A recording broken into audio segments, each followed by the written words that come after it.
Let us make two things clear today. The things that I think are eminently important and that perhaps could find consensus in this chamber, both sides of the aisle. In fact, I believe even most countries across the world would agree with those two things. Maybe even the United Nations and the Organization of American States could agree with that. And I'm confident even the Vatican could agree with that. And that is that Nicolas Maduro was not the legitimate president of Venezuela. And the Venezuelan people were not free nor prosperous during his corrupt regime.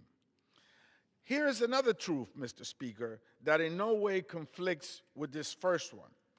The President of the United States must come to Congress before ordering a military engagement against any country. You cannot uphold the rule of law by breaking it. You cannot protect or abide by the Constitution by assaulting it. Again, there is no confusion between these two positions. Nicolas Maduro was not a legitimate president, and unauthorized military action is illegal without the consent of Congress. With Nicolas Maduro now in the rear-view mirror, we must look forward and craft policies that support a free and democratic future for Venezuela, and policies that return war powers to the United States Congress as enshrined in the United States Constitution.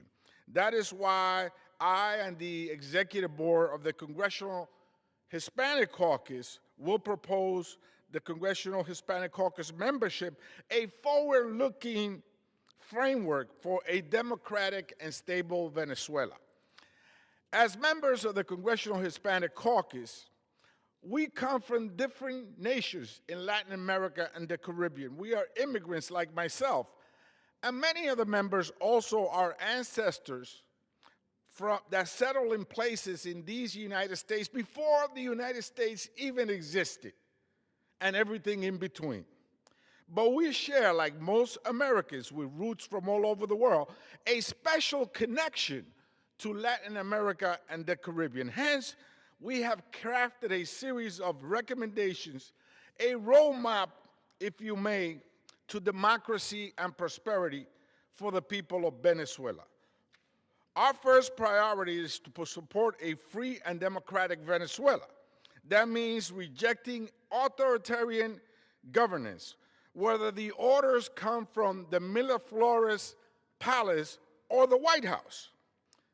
The Venezuelan people deserve institutions that are accountable, transparent, responsive to their will, and a restoration of democracy through timely and legitimate elections that reflect the voices of the Venezuelan people themselves. But this is not just about the Venezuelan people. This is ultimately also about the American people. And the American people deserve a government that preserves, protects, even respects our own rule of law, our own Constitution. That is why we reject any further U.S. military intervention without congressional authorization. If we are together as a nation to put our men and women in uniform at risk, our Constitution wisely demands that the decisions be made by the representative of those people. It may well be that Congress will have voted for or against an intervention, but ultimately it is Congress that should do it. Now that we are so deeply involved with Venezuela, we must act according to our principles. That means ensuring humanitarian protections at home and abroad for the Venezuelan people, victims of tyranny for so long.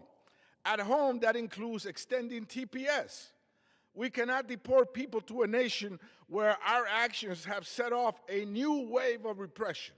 In Venezuela, that means pushing an end to that repression. It means the release of political prisoners, including journalists and civil society leaders. It means freedom of expression, freedom of the press. We must also ensure that Venezuela's future is decided by Venezuelans.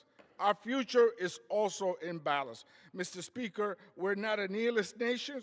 Mr. Speaker, we're a nation of values, principles, and laws. We must act as one.